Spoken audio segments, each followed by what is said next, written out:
The stagecoach lurched to a stop in front of what was supposed to be her new home, and Martha Zimmerman felt her heart sink straight through the dusty floorboards beneath her travel-worn boots.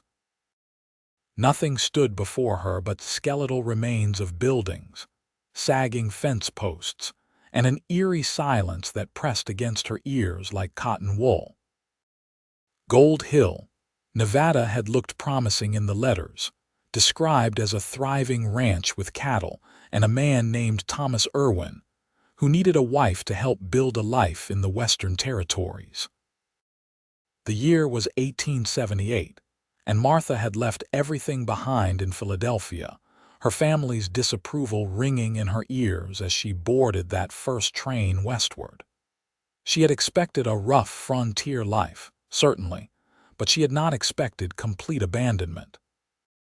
The driver, a grizzled man with tobacco-stained whiskers, shook his head slowly as he handed down her 2 worn leather cases. "Madam, I am real sorry about this. Place has been empty for near about 4 months now. Thought someone would have written to tell you." Martha's hands trembled as she accepted her luggage, her cream-colored traveling dress now coated in the fine Nevada dust that seemed to cover everything out here. 4 months, but I received a letter just 2 months ago. Mr. Irwin wrote that he was preparing the house for my arrival. The driver's weathered face creased with sympathy. "Don't know nothing about that, miss. All I know is the bank in Virginia City says this property has been sitting vacant since last autumn.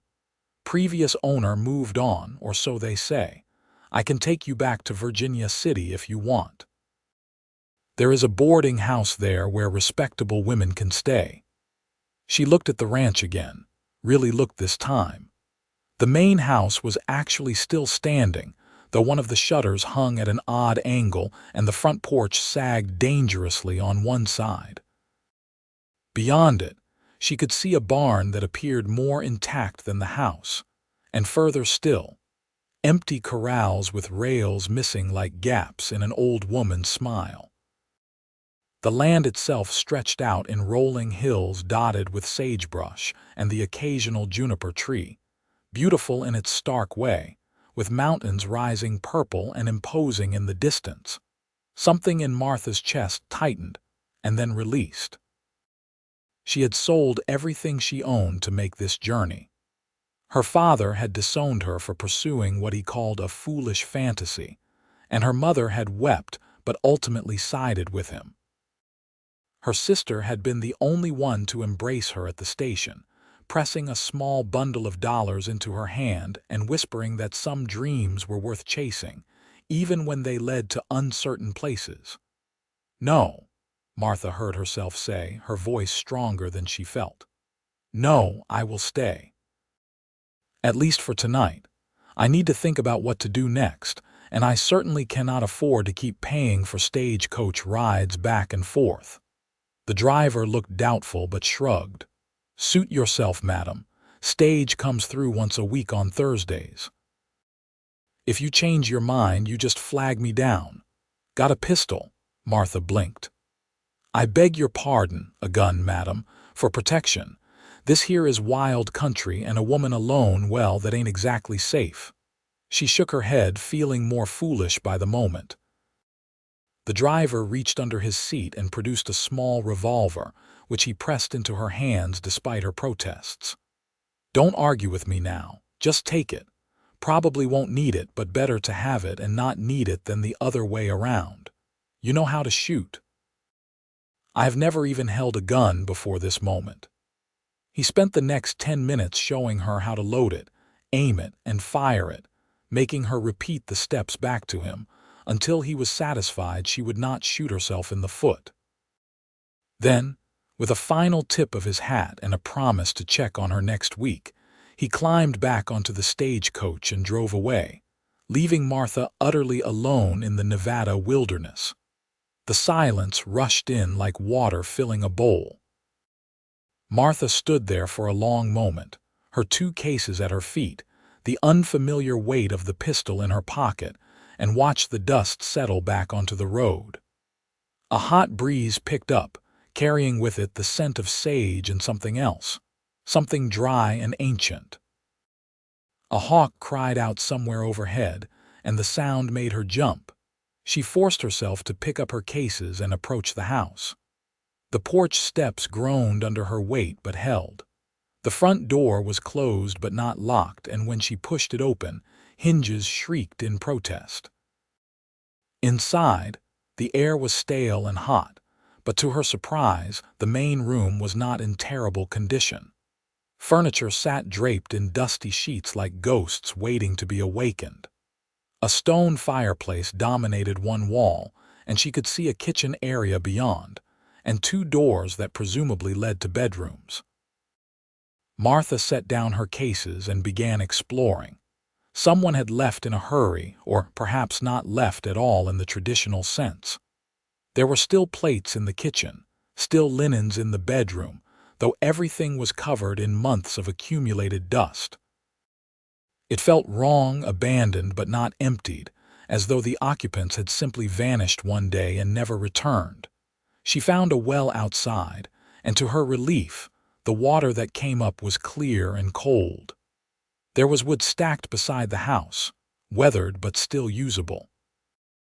As the afternoon stretched toward evening, Martha threw herself into making the place habitable, partly out of necessity and partly to keep the fear at bay.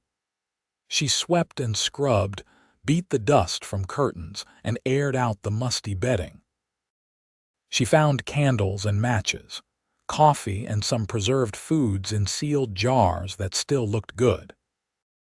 By the time the sun began to sink toward the mountains, painting the sky in shades of orange and pink that took her breath away, Martha had managed to make the kitchen and one bedroom relatively clean.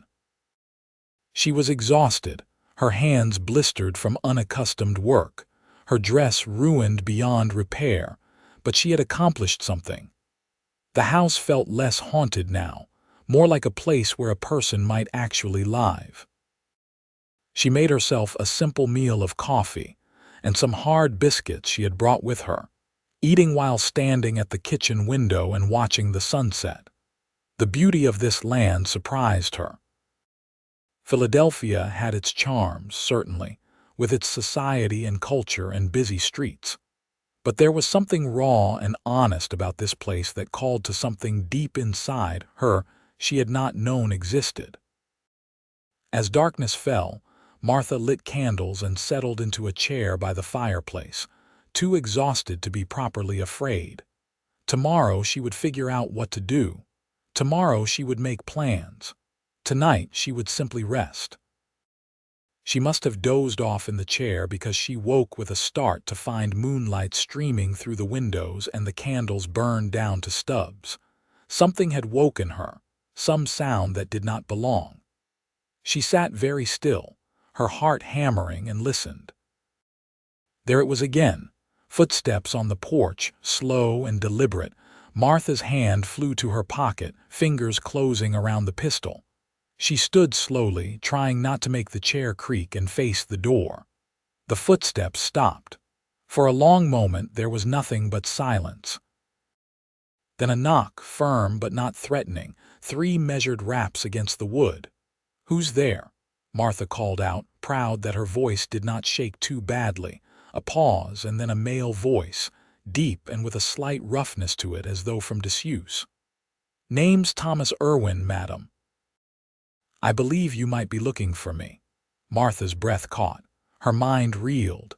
She crossed the room slowly, pistol still in hand, and stood to the side of the door. "Mr. Irwin is supposed to own this ranch, but I was told it has been abandoned for 4 months. "That is a complicated story, madam.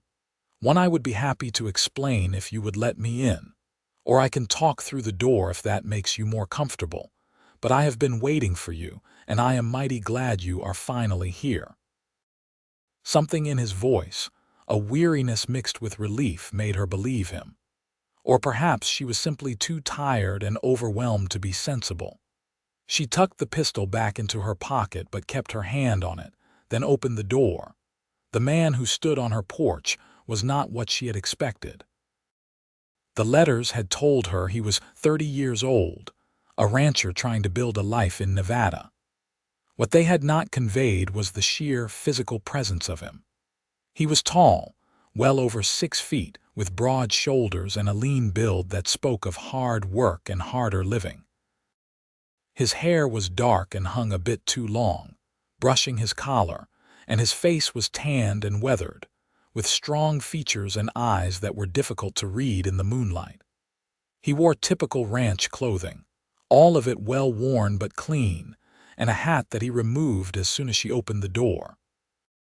"Miss Zimmerman, I presume," he said, and there was something almost gentle in the way he spoke her name. "How did you know I would be arriving today?" Martha asked, still wary. "I didn't, not exactly. I have been watching the road every Thursday for the past month.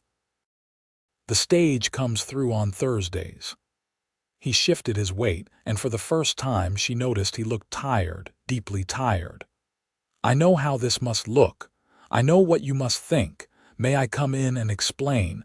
I promise you I mean you no harm. In fact, I have been counting the days until you arrived."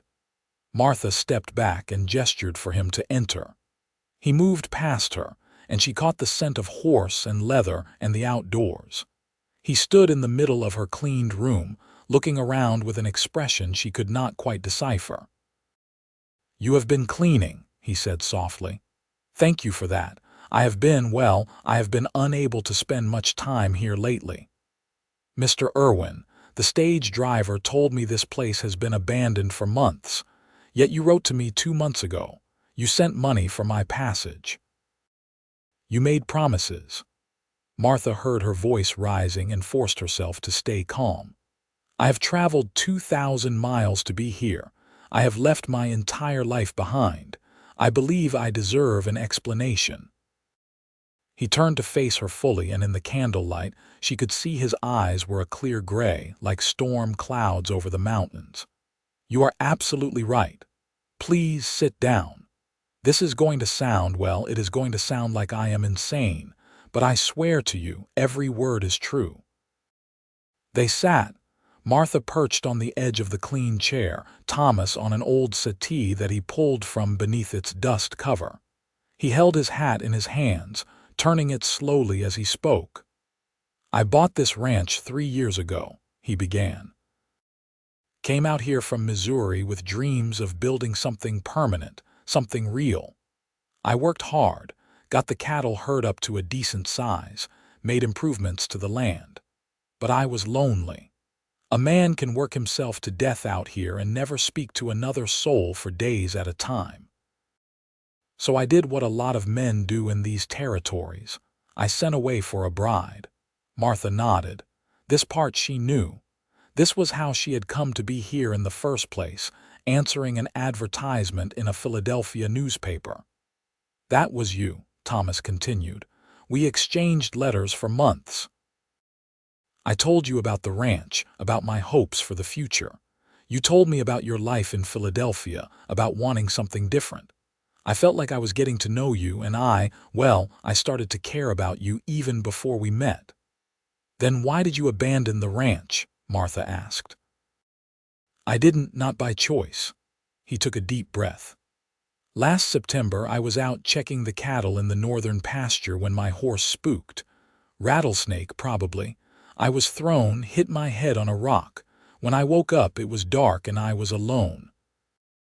I managed to get back to the ranch, but I was in bad shape. There is a Paiute camp about 10 miles from here, good people who have been helpful over the years. I made it to them before I collapsed." He paused, his face shadowed. "I was unconscious for 2 weeks. When I finally came around, I was so weak I could barely stand. The head injury had done something to me. I would have moments where I couldn't remember things, where I would lose time. The Paiute healer said I needed complete rest, that if I pushed myself too hard, I might not recover at all." Martha listened, her skepticism warring with something that might have been sympathy. "But your letters. I wrote to you as soon as I was able. That was about 2 months ago, just as you said." I told you I was still preparing the house because I didn't want to burden you with my problems before we even met. I thought I would be recovered by the time you arrived. I thought I could make everything right before you got here." His voice dropped. "I have been living in the line shack on the north end of the property, coming down here every week to check on things, to try to keep the place from falling apart completely. But I have not been able to do much. The cattle scattered when I was unable to tend them. The ranch hands I had hired moved on to other work. Why didn't you write and tell me not to come?" Martha asked, though her voice was softer now. Thomas looked directly at her, and she saw something raw and honest in his expression. "Because I didn't want you to not come. I know that is selfish. I know I should have released you from our agreement. But I needed something to hold on to. The thought of you arriving, of finally meeting you after all those letters, it kept me going through some very dark days."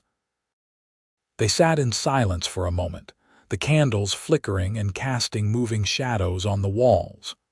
Martha tried to sort through her tumbling thoughts. This man had deceived her, technically, by not revealing the full truth of his situation. But he had also suffered a terrible injury and had fought his way back to health while trying to maintain his property. There was a part of her that wanted to be angry, to feel righteously indignant about being misled. But mostly, she just felt tired and strangely moved by his honesty now. "So what happens now?" she finally asked. Thomas set his hat on the settee beside him and leaned forward, his elbows on his knees. "That is entirely up to you, Miss Zimmerman. I understand if you want to take the next stage back to civilization. I will give you money for your passage, help you get settled wherever you want to go. You did not sign up for a broken-down ranch and an injured rancher who might not ever be able to build it back up to what it was." "What do you want to happen?" Martha asked. He was quiet for a long moment. When he spoke, his voice was rough with emotion. "I want you to stay. I want to marry you like we planned. I want to rebuild this ranch and make it into something we can both be proud of. I want to sit with you in the evenings and talk about our day. I want to show you how beautiful this land is when the wildflowers bloom in the spring. I want a lot of things, Miss Zimmerman, but what I want most is a chance. Just a chance to prove that I can be the man I promised to be in those letters." Martha's heart was beating fast. She should say no. She should be sensible and practical and protect herself from further disappointment. But she thought about her father's disapproval, her mother's tears, her sister's whispered encouragement. She thought about the long journey west, about the moment she had first seen this land in the dying light and felt something in her soul respond. She thought about the fact that she had nothing to go back to, but more than that, she realized she did not want to go back. "I will stay," she heard herself say, "but I have conditions." Thomas straightened, hope flaring in his eyes. "Name them." "I will not marry you immediately. We will court properly, as we would have if we had met under normal circumstances. I need to know you, the real you, not just the man in the letters. And I need you to be honest with me always. If you are having trouble with your recovery, if the ranch is in worse shape than you are telling me, whatever it is, I need the truth." "Agreed," Thomas said without hesitation. "I will help with the ranch work as much as I am able, but I am not experienced in these things. You will need to teach me, and you will need to be patient with me." "Of course." "And if I decide at any point that this is not working, that we are not suited, you will help me leave with no questions and no guilt. You will not try to convince me to stay if my mind is made up." This one seemed to pain him, but he nodded. "If that is what you need, then yes. Though I hope to God it does not come to that." Martha allowed herself a small smile. "Then we have an agreement, Mr. Irwin." He stood and extended his hand. She rose and took it, feeling the calluses on his palm, the strength in his grip. When their hands touched, something electric seemed to pass between them, and from the way his eyes widened slightly, she thought he felt it too. "You should get some rest," Thomas said, releasing her hand somewhat reluctantly. "I will sleep in the barn tonight. Tomorrow, I will bring down some supplies from the line shack, and we can start making a proper plan for getting this place back in order." "You are still recovering," Martha protested. "You should take the bed. I can sleep on the settee." "Absolutely not. You have had a long journey and a terrible shock when you arrived. The barn will be fine. I have been sleeping in worse places for months now." He collected his hat and moved toward the door, then paused and turned back. "Miss Zimmerman, Martha, if I may call you that, you may. I am truly sorry for the circumstances of your arrival, but I am not sorry you are here. I have been waiting for you, and now that you are finally here, I feel like maybe things are going to be all right after all." She felt an unexpected warmth spread through her chest. "I hope you are right, Thomas." He smiled, a real smile that transformed his weathered face, making him look younger and somehow vulnerable. Then he was gone, the door closing softly behind him, and Martha was alone again. But this time, the silence did not feel quite so oppressive. This time, she felt like maybe, just maybe, she had made the right choice in coming here after all. She extinguished the candles and made her way to the bedroom, where the clean linens waited. As she changed into her nightgown and climbed into the unfamiliar bed, she found herself thinking not about what she had left behind, but about what might lie ahead. It was terrifying and exhilarating in equal measure. Outside, she could hear the soft sounds of Thomas settling into the barn, the creak of the door, the low murmur of what might have been him talking to his horse. The moon cast silver light through the bedroom window, illuminating the strange new space that might, someday, become her home. Martha closed her eyes and willed herself to sleep, knowing that tomorrow would bring challenges she could not yet imagine. But for tonight, she was here in Nevada, on a ranch that needed her, waiting to see what would happen next with a man who said he had been waiting for her. It was not at all what she had planned, but then again, the best things in life rarely were. Morning came with startling brightness and the sound of someone chopping wood. Martha sat up, disoriented for a moment before remembering where she was and why.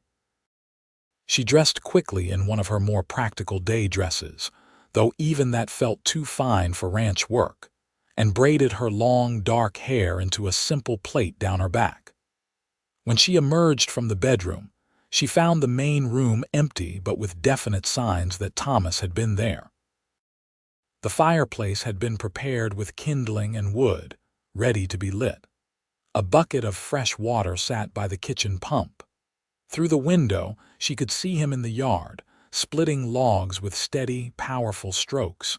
She took a moment to simply watch him work.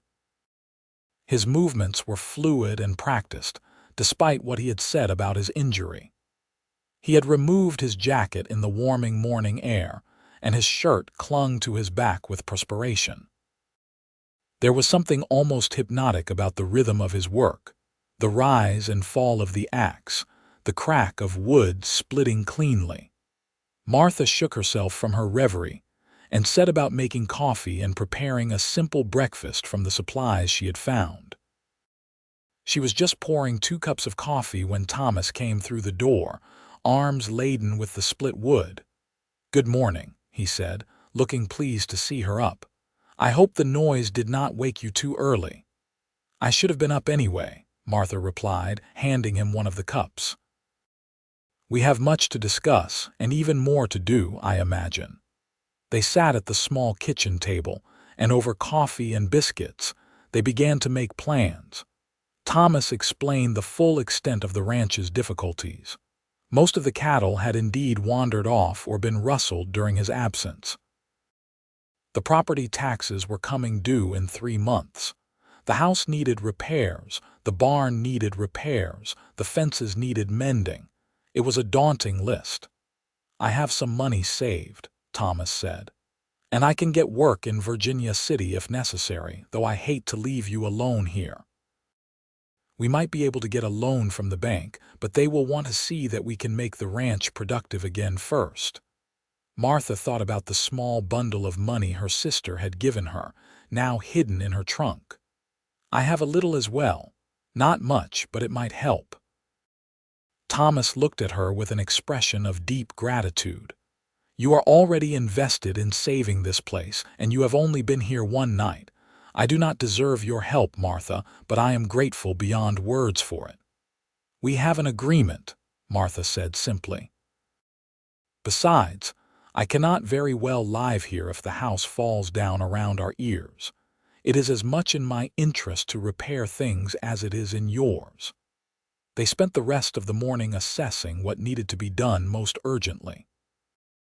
Thomas showed Martha around the property, pointing out the boundaries, the water sources, the best grazing land. Despite its current state of disrepair, she could see the potential. The land was good, the location was solid, and with work, it could be a thriving ranch again. As they walked, Thomas told her more about his injury and recovery. The Paiute healer, her name is Nady, she saved my life, no question about it.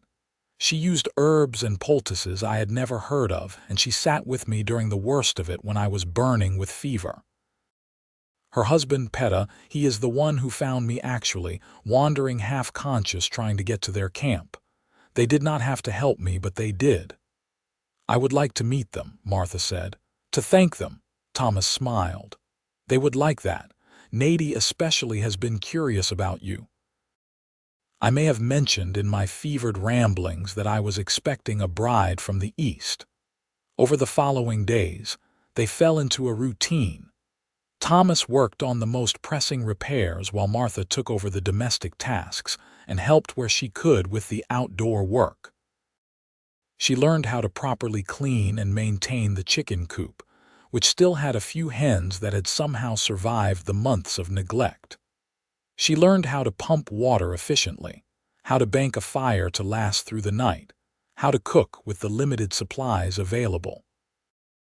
It was exhausting work, so different from her life in Philadelphia that sometimes she could barely believe she was the same person who had once worried about which gloves to wear to a social call. Her hands, once soft and carefully maintained, became rough and calloused. Her fair skin, despite her best efforts, began to tan from the intense Nevada sun. She found muscles she had not known she possessed, and every night she fell into bed so tired she could barely keep her eyes open. But something unexpected was happening. She was happy. Despite the hard work, despite the uncertainty, despite the very real possibility that they might fail to save the ranch, Martha found herself waking each morning with a sense of purpose she had never experienced before. She was building something, creating something, and it mattered. And then there was Thomas. He was patient with her inexperience, teaching her new skills without condescension. He was thoughtful, always making sure she had what she needed before seeing to his own comfort. He was hardworking to the point of stubbornness, often pushing himself too hard and requiring Martha to scold him into resting. And he was gradually opening up to her, sharing stories of his childhood in Missouri, his decision to come west, his dreams for the future. She learned that he had lost his parents young and been raised by an uncle who was kind but poor. She learned that he had worked on cattle drives for years, saving every penny, before finally having enough to buy his own land. She learned that he loved this harsh, beautiful country with a depth of feeling that bordered on reverence.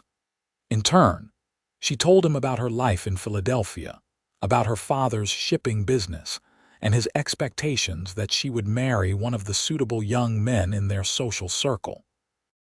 She told him about feeling suffocated by the endless rounds of teas and dinners and social obligations that all felt meaningless. She told him about reading books about the West and dreaming of a different kind of life, one with more freedom and less pretense. Was there someone back in Philadelphia?" Thomas asked one evening as they sat on the repaired porch watching the sunset. "Someone you were expected to marry." Martha considered the question. "There was a man my father favored, Carlton Weatherby. He was suitable in every way, I suppose. Good family, good prospects, but I found him unutterably dull. He talked only of business and seemed to view marriage as a transaction like buying property. I knew if I married him, I would spend the rest of my life hosting dinner parties and pretending to be interested in conversations about stock prices and political appointments." "So you ran away," Thomas said, and there was no judgment in his voice, only understanding. "I prefer to think I ran towards something rather than away from it," Martha said, "though I admit I did not know exactly what I was running toward until I got here." "And now that you are here," he asked quietly, "do you regret it?" She turned to look at him. In the fading light, his face was all planes and shadows, strong and honest. "No," she said, surprised by how much she meant it. "I do not regret it at all." Something shifted between them in that moment, some invisible barrier falling away. Thomas reached out slowly, giving her time to pull back if she wanted, and took her hand in his. His palm was warm and rough against hers, and the simple contact sent tingles up her arm. "I am glad," he said softly. "I am very glad."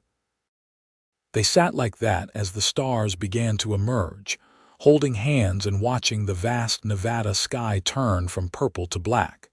And Martha felt a contentment she had never known before. The next day, Thomas announced that it was time to visit the Paiute camp. "We need supplies we cannot get in Virginia City," he explained. "And I want Nady to check how I am healing. Besides, you said you wanted to meet them."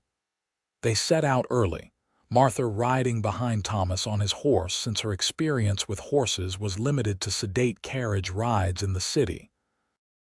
She was nervous at first, but Thomas was a skilled rider, and his body provided a solid anchor for her to hold on to. The contact of her arms around his waist, her body pressed against his back, felt intimate in a way that made her blush, but she could not deny it was also thrilling. The ride took them through terrain that grew progressively more rugged and beautiful. They followed a creek bed lined with cottonwoods, climbed through rocky outcroppings where she glimpsed lizards sunning themselves, and crossed open meadows where the late autumn grass waved like a golden sea. Thomas pointed out features of the land, telling her where the best fishing was, where he had once seen a mountain lion, where wildflowers would bloom come spring. The Paiute camp was situated in a protected valley with good water and shelter from the wind. As they approached, several dogs began barking, and people emerged from the wickiups to see who was arriving. Thomas called out a greeting in what must have been their language, and the atmosphere immediately became welcoming.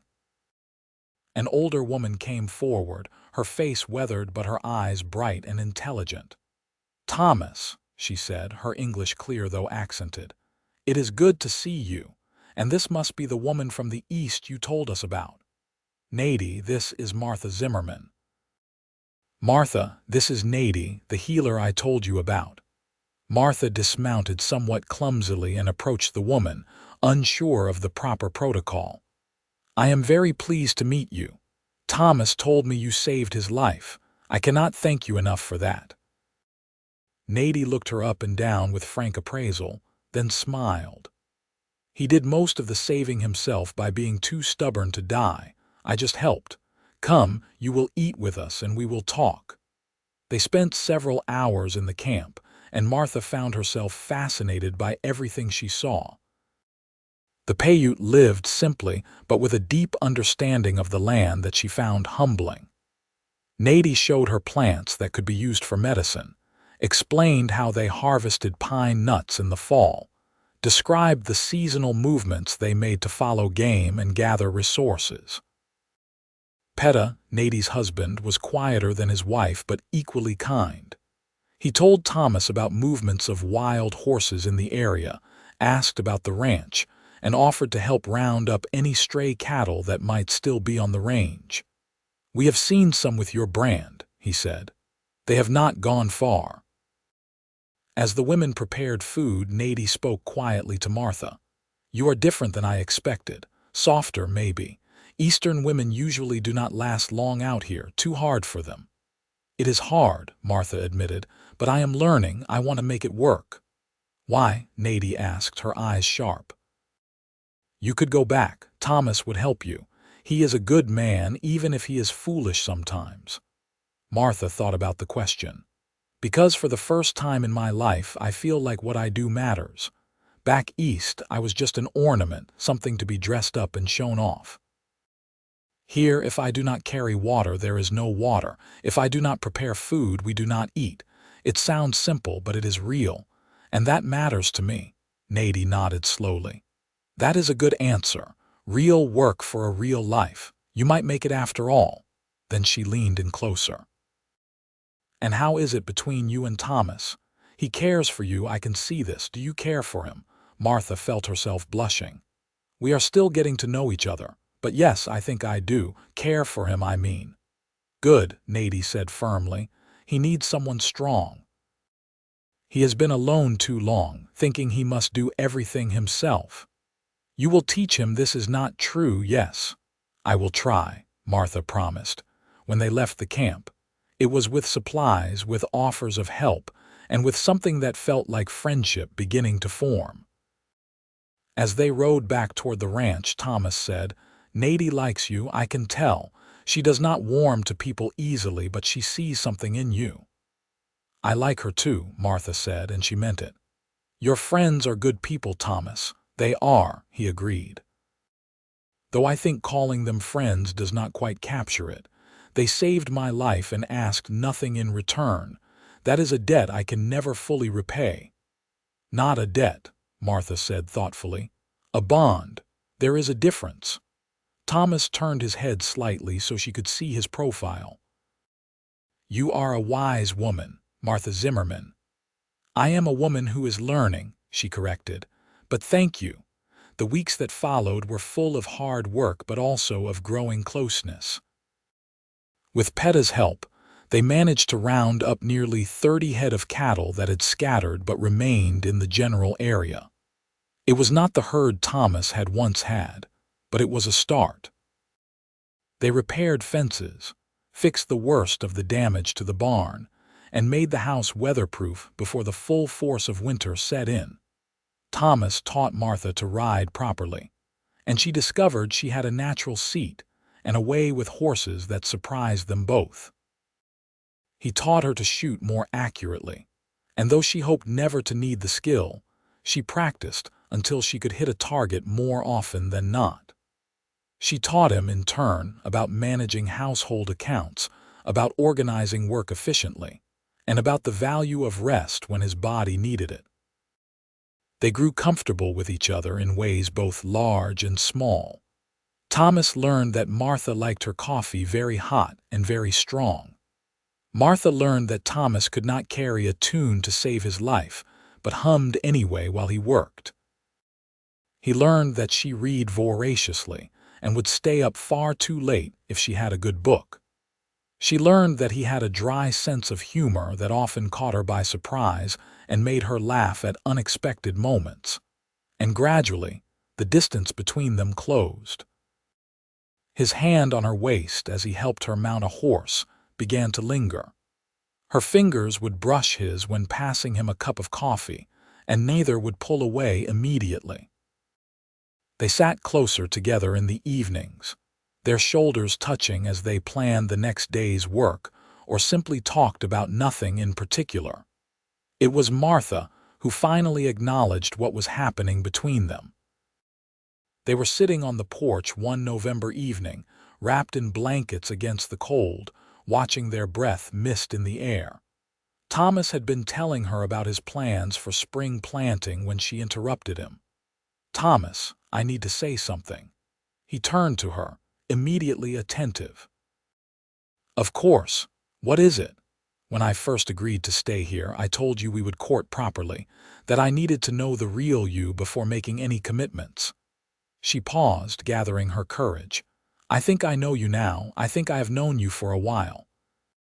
And I want you to know that I have developed feelings for you. Real feelings. In the moonlight, she saw his expression transform, hope and joy and relief all mingling together. Martha, I have been half in love with you since your first letter, and completely in love with you since about the third day you were here, when you chased down that chicken that had escaped and came back muddy and disheveled and laughing. I have been trying to give you space, to let you decide in your own time, but it has been one of the hardest things I have ever done. You are in love with me? Martha asked, her heart hammering. Absolutely and completely, Thomas said. You are strong and smart and brave and beautiful, and every day I wake up grateful that you decided to stay. Martha Zimmerman, I know I am not what you were promised. I am just a rancher with a struggling property and uncertain prospects. But I love you with everything I have, and if you will have me, I promise to spend every day of my life trying to make you happy. Martha felt tears prick her eyes, but they were good tears, happy tears. Yes, she said. Yes, I will have you. I love you too, Thomas Irwin. I think I started falling for you that first night when you were honest with me about everything that had happened, and I have been falling deeper ever since. Thomas reached out and cupped her face gently in his hands. May I kiss you? He asked softly. I was rather hoping you would, she replied. When his lips met hers, it was gentle at first, tentative, as though he was afraid she might break. But Martha leaned into the kiss, her hands coming up to grip his shirt, and the gentleness gave way to passion. It was her first real kiss, and it was everything she had imagined and more. It was warmth and connection and promise all wrapped together. When they finally broke apart, both breathing hard, Thomas rested his forehead against hers. Marry me, he said. Not because of our original agreement, but because we love each other. Marry me, Martha. Yes, she breathed. Yes, absolutely yes. They decided to marry in mid-December, wanting to be wed before the worst of the winter weather set in. The ceremony was small and simple, held at the ranch with only a handful of witnesses. Peta and Nady came, as did a few of the townspeople from Virginia City who had become friendly with them as they made regular trips for supplies. The circuit preacher, a jovial man named Reverend Talbot who rode through the territory performing various services, officiated. Martha wore a simple cream-colored dress she had brought from Philadelphia, one of the few nice things she had not sold to fund her journey. Thomas wore his best suit, which he admitted he had not put on since buying the ranch. They stood in front of the fireplace in their home, hands joined, and spoke their vows with voices that shook with emotion. When Reverend Talbot pronounced them husband and wife, Thomas kissed her with a tenderness that made her knees weak. The small gathering cheered, and Nady wiped away tears while trying to pretend she was not. The celebration afterward was simple but joyful. Nady had helped Martha prepare food, and there was music provided by one of the townspeople who had brought a fiddle. They danced in the main room of the ranch house, Thomas holding Martha close and whispering in her ear that she was the most beautiful thing he had ever seen. When everyone finally left and they were alone, Thomas carried Martha over the threshold of the bedroom, both of them laughing. He set her down gently, and they stood facing each other in the candlelight, suddenly shy despite everything. I have never done this before, Martha admitted, her cheeks flushing. I do not really know what I am doing. Thomas cupped her face gently. Neither have I, not really. We will figure it out together. And Martha, there is no rush. We have the rest of our lives. But Martha found she did not want to wait. She reached up and began unbuttoning his shirt, her fingers trembling slightly but determined. I love you, she said, and I trust you. Show me what it is to be your wife." What followed was tender and awkward and beautiful.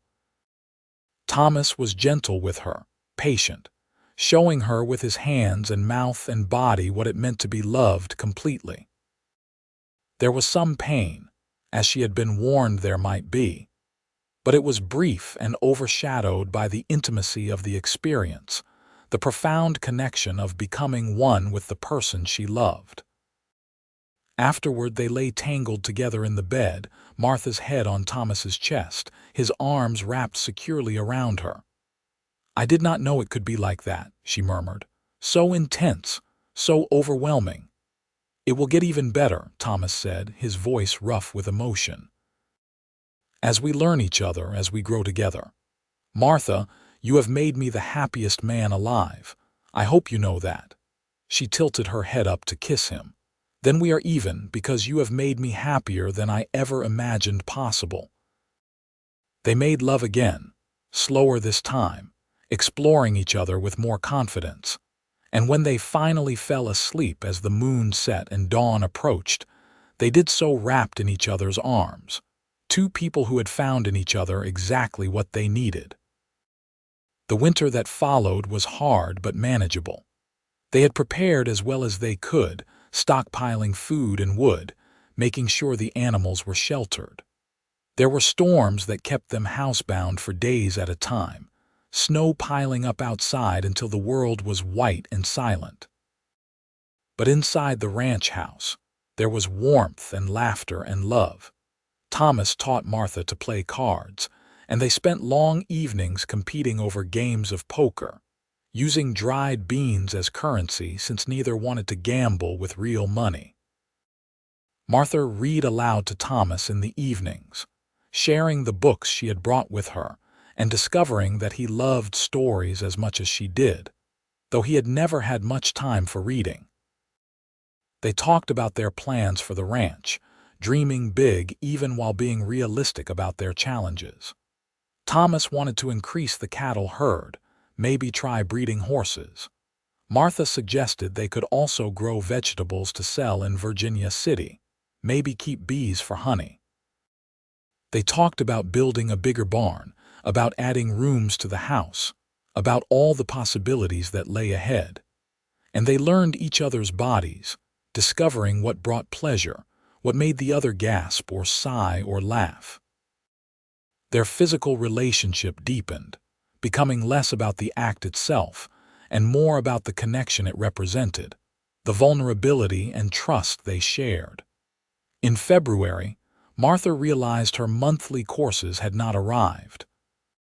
She waited another week, not wanting to say anything until she was sure, but when they still did not come, she knew. She was pregnant. She told Thomas one morning over breakfast, simply and directly. "I am going to have a baby." He had been lifting his coffee cup and froze, the cup halfway to his mouth. "You are certain as I can be without seeing a doctor. But yes, I am certain." Thomas set down the cup carefully, then rose and crossed to where she sat. He pulled her to her feet and wrapped her in his arms, holding her so tightly she could barely breathe. "A baby," he said, his voice choked with emotion. "Our baby. Martha, you have given me so much already, and now this. I do not have words. Are you happy?" She asked, though she could feel his joy in the way he held her. "Happy does not begin to cover it," he said. "I am terrified and thrilled and so deeply grateful I could burst. A baby. A family. It is everything I wanted but did not dare hope for." They decided to make a trip to Virginia City so Martha could see a doctor and get proper confirmation. Dr. Harrison, a kindly older man with wire spectacles, examined her and confirmed what she already knew. She was about 2 months along, which meant the baby would likely arrive in late September or early October. "You are healthy and strong," Dr. Harrison told her. "I do not foresee any problems, but you should take it easy as much as possible, especially in the later months. And if you experience any unusual pain or bleeding, you must get to me immediately."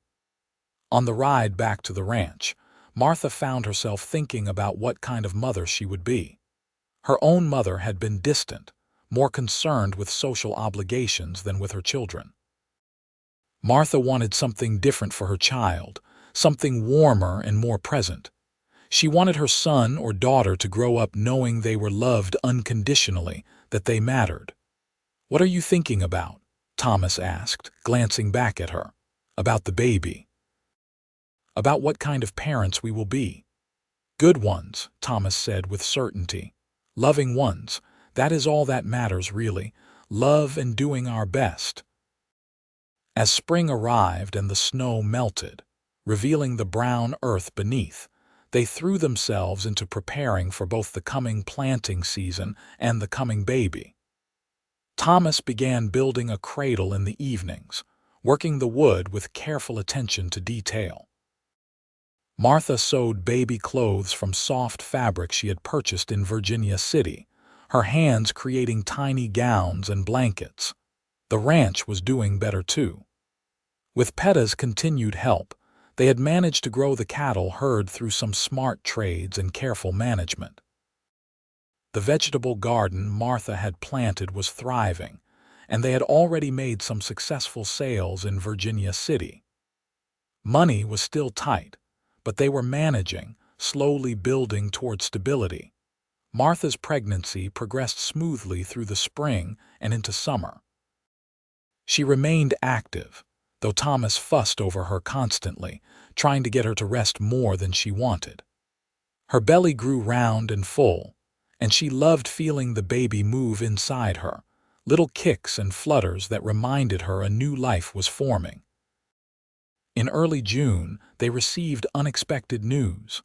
A letter arrived from Philadelphia, forwarded through several addresses before finding its way to them. It was from Martha's sister, Emily, and it contained both good and troubling information. Their father had suffered a stroke. He was recovering, but had been forced to reevaluate his priorities. Emily wrote that he had been asking about Martha, wondering if she was well, expressing regret over how they had parted. Their mother, too, wanted to know how Martha was faring. "I think they miss you," Thomas said after Martha had read the letter aloud to him. "I think maybe your father realizes he was wrong to cut you off." Martha did not know how to feel. Part of her was still hurt by her father's reaction to her decision to come west. But another part, the part that was about to become a mother herself, understood better now how fear and love could get tangled up together. "Should I write back?" she asked. "That is up to you," Thomas said. "But if you do want to reconcile with them, I will support you. They are your family and our child's grandparents." Martha wrote back, a careful letter that told about her life in Nevada, about Thomas, about the ranch, about the baby on the way. She tried to be honest without being hurtful, explaining that she was happy, that she had found what she was looking for, and that while she would welcome a restored relationship with her family, she would not apologize for her choices. The response came 6 weeks later, a letter from her mother filled with tears and apologies and joy at the news of the coming grandchild. Her father had included a separate note, his handwriting shaky but the words clear. He wrote that he had been foolish and proud, that he had let fear of losing her drive her away completely, and that if she would forgive him, he would like to try to be part of her life again, even if only through letters. Martha cried as she read both letters, Thomas holding her as the emotions poured out. They were good tears, healing tears. She wrote back immediately, offering forgiveness and love, and from that point on, letters flowed regularly between Nevada and Philadelphia, rebuilding bridges that had been burned. Summer blazed hot across the Nevada landscape, and Martha grew heavy with child. She moved more slowly now, her belly enormous, her back aching. Thomas was endlessly attentive, making sure she stayed cool, helping her with tasks that had become difficult, rubbing her feet in the evenings when they swelled. They spent the long summer evenings on the porch, watching the sun set and talking about the future. They had chosen names: Matthew if it was a boy, Rose if it was a girl. They talked about what kind of life their child would have, how they would educate them, what values they would try to instill. "I want them to know they can choose their own path," Martha said one evening, her hand on her belly. "The way I chose mine. I do not want them to feel trapped by expectations or obligations." "Agreed," Thomas said, "though I hope they choose to stay here and run the ranch someday. But only if it is truly what they want." In late September, as the leaves on the cottonwoods along the creek began to turn gold, Martha woke in the middle of the night with a dull ache in her back. She lay still for a while, unsure if it was just the usual pregnancy discomfort or something more. But when the ache became a definite pain that gripped her belly and then released, she knew. The baby was coming. "Thomas," she said, shaking him awake, "it is time." He was up instantly, suddenly wide awake and moving with purpose. They had prepared for this. Nadie had agreed to come help with the birth, and Thomas had already arranged for a fast horse to be ready to fetch her at a moment's notice. Within 30 minutes, he was riding hard for the Paiute camp, and Martha was alone, breathing through contractions and trying to stay calm. Nadie arrived less than 2 hours later, Thomas having pushed the horse to its limits. She swept into the house like a force of nature, took one look at Martha and began issuing orders. "Boil water, get clean linens, then you must leave us." "I am not leaving her," Thomas said firmly. Nadie looked at him with surprise, then something like respect. "Most men do not want to be present for this. It is hard work, Messie. You are certain?" "I am certain," Thomas said, moving to Martha's side and taking her hand. "We do this together." The labor was long and difficult. Martha had known it would be painful, but nothing could have fully prepared her for the intensity of it. Wave after wave of contractions gripped her, each one stronger than the last. She screamed, she wept, she held Thomas's hand so tightly she was sure she would break his bones. Thomas stayed at her side through all of it, wiping her forehead with a cool cloth, whispering encouragement, telling her how strong she was, how brave, how much he loved her. When she begged for it to be over, when she said she could not do it anymore, he held her face in his hands and told her she could, she was almost there. As dawn was breaking, painting the sky pink and gold, Nadie finally said the words Martha had been desperate to hear. "Now you push. The baby is ready. When the next pain comes, you push hard." Martha gathered every ounce of strength she had left and pushed, and pushed, and pushed until she thought she might die from the effort.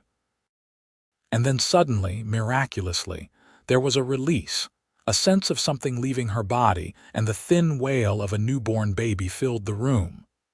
"A boy," Nadie announced, holding up the squirming, red-faced infant. "A strong, healthy boy."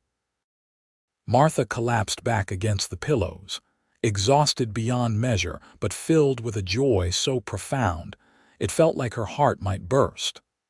Thomas was crying openly, tears streaming down his face as Nadie cleaned the baby and wrapped him in a soft blanket. When she placed the infant in Martha's arms, the world seemed to stop.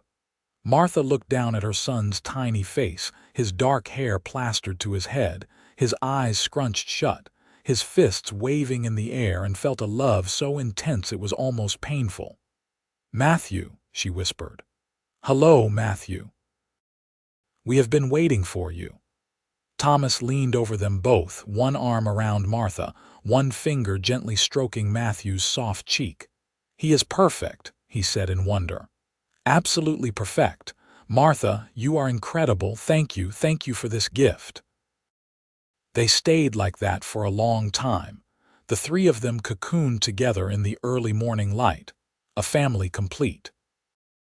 The weeks after Matthew's birth were a blur of sleepless nights and endless feedings. of learning to interpret different cries and discovering that a tiny human could produce an astounding amount of laundry. But they were also filled with moments of such transcendent joy that Martha sometimes had to remind herself that this was her life, that this was real. Thomas was a devoted father, taking his turn walking the floor with a fussy baby, changing diapers without complaint, making silly faces to coax smiles from his son. Martha, despite the exhaustion, found motherhood came more naturally than she had feared. She learned to nurse to soothe, to anticipate Matthew's needs before he even fully expressed them. Nadie visited regularly, checking on both Martha and the baby, offering advice and reassurance. She brought gifts too, a beautifully woven basket that could serve as a carrier, herbs to help Martha's body heal, a small leather pouch to be hung over Matthew's cradle for protection. As autumn deepened and Matthew grew, the ranch continued to thrive. They hired a young man named Jack Miller to help with the heavy work, and his presence made an enormous difference. Thomas was able to spend more time with Martha and Matthew, while still keeping up with the demands of the ranch. Letters from Philadelphia arrived regularly now, full of questions about the baby and expressions of love. Martha's mother sent a beautiful christening gown, made of delicate lace that had been in the family for generations. Her father sent a bank draft, more money than they had expected, with a note saying it was for Matthew's future, for education or whatever he might need. "Your parents are trying," Thomas observed as they read the letters one evening, Matthew asleep in his cradle nearby. "That has to count for something." "It does," Martha agreed. "I think becoming a mother has helped me understand them better. They made mistakes, but they did their best with what they knew, just like we will do with Matthew." Winter came again, their second winter together, but this time the ranch house felt full and warm and alive with Matthew's presence. He was a happy baby, given to gummy smiles and delighted gurgles that made them both melt. Martha would watch Thomas holding their son, talking to him in a gentle voice about the ranch, about the horses, about all the things they would do together when Matthew was older, and her heart would swell with love. They celebrated Matthew's first Christmas with a small tree that Thomas cut from the forest and a few simple gifts. Matthew, at 3 months old, was more interested in the shiny paper than the presents themselves, which made them both laugh. They took a photograph, their first as a family, at a studio in Virginia City. All of them dressed in their best, Matthew miraculously staying still long enough for the exposure. As winter gave way to spring once more, bringing with it the wildflowers Thomas had promised Martha she would see, they sat on the porch one warm afternoon. Matthew was in Martha's lap, grabbing at everything within reach with his chubby hands. The ranch land stretched out before them, green and renewed, full of promise. "You ever think about that first day?" Thomas asked. "When you arrived and found everything abandoned, do you ever wish you had just gotten back on that stage and left?" Martha looked at him, at this man she had grown to love so deeply, then down at their son. "Never," she said firmly. "That was the best decision I ever made, coming here, staying, choosing this life, choosing you." "I told you I was waiting for you," Thomas said, smiling. "I just did not know how desperately I needed you until you actually arrived. You saved me, Martha. You saved this ranch. You made all of this possible." "We saved each other," Martha corrected. "And we built this together. That is what makes it mean something." Matthew chose that moment to let out a delighted squeal, reaching for the sunlight that filtered through the porch roof. They both laughed, and Thomas leaned over to kiss Martha's temple, his hand coming to rest on their son's back. As the months and then years passed, the ranch continued to grow and prosper. They added to the house, building a real bedroom for Matthew and a proper office where Martha could manage the accounts and correspondence. The cattle herd increased until they had one of the more successful operations in the territory. They added chickens and pigs, planted a larger garden, and even began keeping bees as Martha had suggested. Matthew grew from a baby into a toddler, then a young boy with his father's gray eyes and his mother's dark hair. He was curious and adventurous, always wanting to help with the ranch work, following Thomas around like a devoted shadow. Martha taught him his letters and numbers, reading to him every night, instilling in him a love of learning. When Matthew was 3, Martha became pregnant again. This time, having been through it once before, she was less anxious and more excited. Thomas was overjoyed, already imagining a brother or sister for Matthew to grow up with. Their daughter was born on a mild spring day, her arrival much easier than Matthew's had been. They named her Sarah, after Thomas's mother. She had Martha's delicate features and would eventually have hair the color of honey. Matthew was fascinated by his baby sister, wanting to hold her constantly and showing her his treasures: interesting rocks, feathers from birds, flowers from the meadow. The ranch house that had once felt abandoned and haunted by the ghosts of what might have been was now filled with life and laughter and love. The kitchen that Martha had first scrubbed clean now hosted family meals and Matthew's attempts at helping with baking. The bedroom where Martha and Thomas had first come together as husband and wife now held a bed that had been jumped on, hidden under, and used as a fort. Peta and Nady remained close friends, visiting often and becoming beloved aunt and uncle figures to the children. Matthew learned some Paiute words from them and heard stories about the land and its history that he treasured. Sarah, as she grew, would sit in Nady's lap and listen with wide eyes to tales of animals and spirits. Martha's relationship with her parents continued to heal through letters, and eventually, a visit when Matthew was 5 and Sarah was 2. Martha's mother and father made the long journey west, wanting to meet their grandchildren and see the life their daughter had built. It was emotional and sometimes awkward, but ultimately healing. Her father apologized again, this time face to face, and told Martha he was proud of her. Her mother wept with joy to hold her grandchildren and see how happy Martha was. "I was wrong to try to keep you from this," her father said on the last evening of their visit as they sat on the porch watching the sunset. "You have built something remarkable here. You and Thomas, you have created a life worth living." "Thank you, Papa," Martha said, using the childhood name she had not spoken in years. "That means more than you know." As the children grew, the ranch grew with them. Thomas taught Matthew everything about ranching, about caring for animals and respecting the land. Martha taught Sarah to read and write, but also to ride and shoot, wanting her daughter to be capable and independent. Both children helped with chores appropriate to their ages, learning the value of hard work and the satisfaction of a job well done. There were hard times, of course. Droughts that tested their resources and their resolve. A terrible winter when they lost some cattle to the cold. An accident when Matthew broke his arm falling from a horse, causing everyone great distress until Dr. Harrison said it and assured them he would heal fine. But through all of it, they faced the challenges together as a family and came through stronger. When Matthew turned 10 and Sarah 7, Thomas sat them down one evening and told them the story of how he and Martha had met.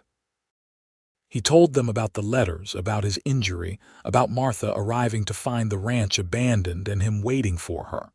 He told them about how their mother had chosen to stay, to take a chance on him and on this place. "So Mama saved you?" Sarah asked, her eyes wide. "In every way a person can be saved," Thomas said, looking at Martha with so much love it made her heart ache even after all these years. "And Papa saved Mama," Matthew added thoughtfully, "by being here, by waiting for her." "We saved each other," Martha said, repeating the words she had spoken to Thomas so many years ago. "That is what people who love each other do." As more years passed, the children grew into young adults. Matthew became a skilled rancher, though he also showed an aptitude for learning that made Martha think he might eventually want to pursue education beyond what they could provide at home. Sarah proved to be a natural with horses, able to gentle even the wildest mare, and she had a fearless spirit that both thrilled and terrified her parents. The ranch was now well established, known throughout the territory for the quality of its cattle and the integrity of its owners. Thomas and Martha had built something lasting, something they could be proud of. They had friends throughout the region, were respected in Virginia City, and had created a home that was always open to those in need. Nadie grew old, her hair turning white and her movements slowing, but her mind remained sharp and her spirit strong. When she finally passed away peacefully in her sleep at the age of 78, the whole family mourned. They held a service that honored both Paiute traditions and Christian ones, celebrating a life well lived and a friendship that had meant everything. Peta followed his wife 2 years later, and they buried him near her, marking both graves with stones that Thomas carved himself. Matthew and Sarah had known these two people their entire lives, and losing them was losing a vital part of their world. But it also reinforced the lessons they had learned. That love transcends differences, that kindness matters, and that the bonds we form with others are what give life meaning. When Martha turned 50, Thomas organized a celebration. Nearly 100 people came to the ranch for a party that lasted well into the night. There was food and music and dancing, and person after person came up to Martha to tell her what she meant to them, how she had helped them, what an impact she had made. "Did you ever imagine this?" Thomas asked her as they danced under the stars, his arms around her waist, her head on his shoulder. "When you stepped off that stage and saw the abandoned ranch, did you ever imagine it would become this?" Martha thought back to that terrified young woman who had stood in the dust with her 2 cases and a pistol she did not know how to use. She thought about all the choices she had made, all the challenges she had faced, all the love she had found. "No," she said honestly, "I could never have imagined this. It is so much more than I dreamed." "I told you I was waiting for you," Thomas said, the same words he had spoken that first night. "And I am so glad I stayed," Martha replied, kissing him with all the love and passion of their many years together. Matthew married a schoolteacher from Virginia City when he was 24, a smart, kind woman named Anna who fit into the family as though she had always been there. They had 3 children in quick succession, giving Thomas and Martha grandchildren to dote on. Sarah took longer to find love, being particular and independent, but when she was 26, she met a veterinarian who had come to the territory to study the wild horses. They married and stayed in Nevada, building a life of their own while remaining close to the family ranch. As Thomas and Martha grew older, their hair turning gray and their movements slowing, they gradually turned over more of the ranch operations to Matthew and Anna. But they remained active and involved, Thomas still riding out to check on cattle, Martha still managing the household and teaching her grandchildren to read. They sat on the porch often now, in rocking chairs that Thomas had built specifically for that purpose, holding hands and watching the land they loved. Sometimes they would talk about the old days, remembering their struggles and triumphs. Other times they would sit in comfortable silence, needing no words after so many years together. "You have any regrets?" Martha asked him one autumn evening as the setting sun painted everything gold. They were in their 60s now, their life together spanning nearly 4 decades. Thomas thought for a long moment. I regret that I was not completely honest with you from the start, that you arrived to find the ranch abandoned. That must have been terrifying. But you were honest when it mattered, Martha said. That first night you told me everything. You gave me the choice. And I chose you, Thomas. I have never regretted that choice, not for a single moment. No other regrets then, Thomas said firmly. You, Martha Irwin, have been the greatest blessing of my life. Every day with you has been a gift. They lived to see their grandchildren grow, to celebrate their 50th wedding anniversary with a gathering even larger than Martha's 50th birthday had been. The ranch continued to thrive under Matthew's management, and Sarah's work with horses gained recognition throughout the territory. They had built a legacy that would endure long after they were gone. Thomas passed away peacefully in his sleep at the age of 74, with Martha at his side. His heart simply stopped, worn out from a life of hard work and deep love. Martha held his hand as he took his last breath, whispering that she loved him, that she would see him again, that he had been the best husband and father anyone could ask for. She grieved him deeply, but without bitterness. They had been blessed with so many years together, so much love, so much life. She knew he had died content, surrounded by family on the land he loved. She continued to live on the ranch, cared for by her children and grandchildren, sitting on that porch and remembering.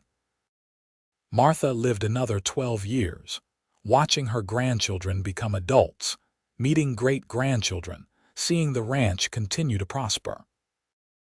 She told the story of how she and Thomas had met to anyone who would listen, wanting future generations to know that sometimes the bravest thing you can do is take a chance on love, even when everything looks abandoned and hopeless. She passed away at the age of 86, sitting in her rocking chair on the porch on a warm summer day, looking out at the land that had become her home.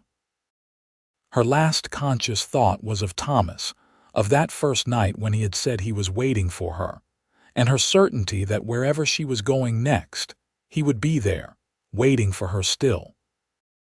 They buried her next to Thomas on a hill overlooking the ranch, under the wide Nevada sky they had both loved so much. The entire community came to pay their respects to a woman who had arrived as a frightened mail-order bride and become the heart of a family, a pillar of the community, and living proof that love and courage could transform even the most abandoned places into homes. The ranch continued on, passed down through the generations, each one adding their own chapters to the story, while honoring the foundation that Thomas and Martha had built. The house was expanded and modernized over the years, but the original rooms were preserved, including the bedroom where their love had first bloomed, and the kitchen where so many family meals had been shared. On the wall in the main room, in a place of honor, hung the photograph taken that first Christmas, showing Thomas and Martha and baby Matthew. Beneath it was a small plaque that Matthew had commissioned, bearing words his mother had spoken many times. We saved each other, and we built this together. And every generation that came after knew the story, knew about the mail-order bride who had found the ranch abandoned, about the cowboy who had appeared and said, "I was waiting for you," about how they had chosen each other and built a love that transcended time. It became a family legend, a reminder that the best things in life often come from taking chances, from choosing courage over comfort, from believing in the possibility of new beginnings. The ranch still stands today, a testament to what two people can build when they love each other completely, work together faithfully, and refuse to give up even when everything seems lost. And sometimes, on quiet evenings, Those who know the story swear they can see two figures sitting on that porch, holding hands and watching the sunset, forever together in the place they made their own.